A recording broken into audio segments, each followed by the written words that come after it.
Chairman,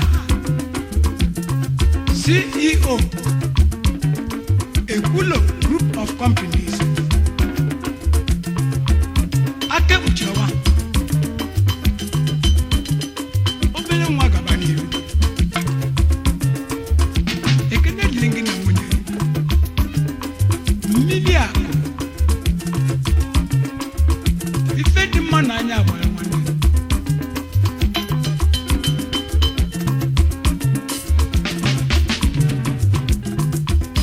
Ogbenye ga menu nenu wanu.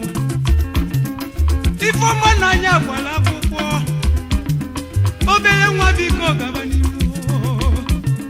Nkine menu wanaku.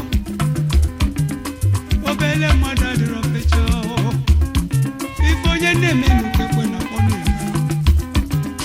obele mmadụ adịrọ fecha Bishop Okonkwo Odeni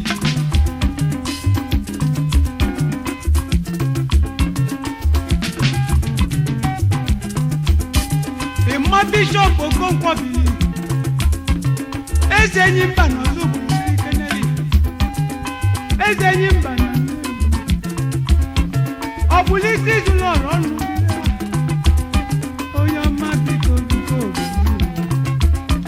nke na-eme n'ụlọ ya Bishop Okonkwo bịa onye ọma biko biri n'ụwa ndụ ezigbo mmadụ adịrọ n'ufecha nke onye na-eme n'ukekwe na kpọnụ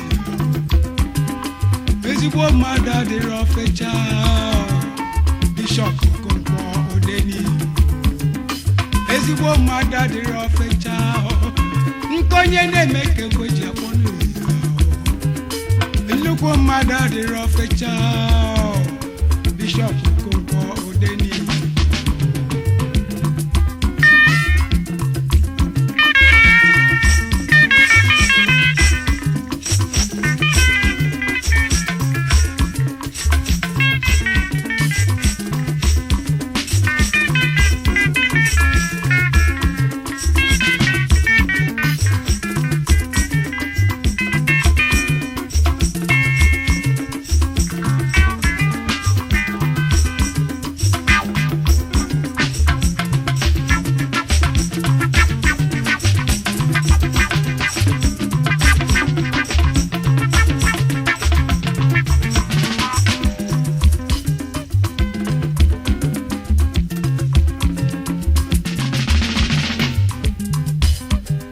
Chukwu Emeka Bishop bịa Odeni Igbo nnụọ Chairman bịa ị ga-enyezikwa nye mba wine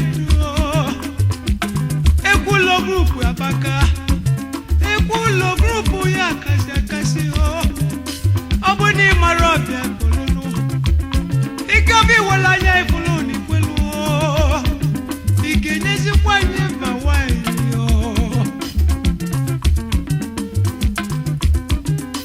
nnukwu mmadụ adịrọ n'ufecha isi n'ọba si biko bụrụ Keneli obele nwa biko gaba Bishop Okonkwo Odeni nnukwu mmadụ adịrọ fecha ife onye na-eme ka ekwe ji akpọnụ obele mmadụ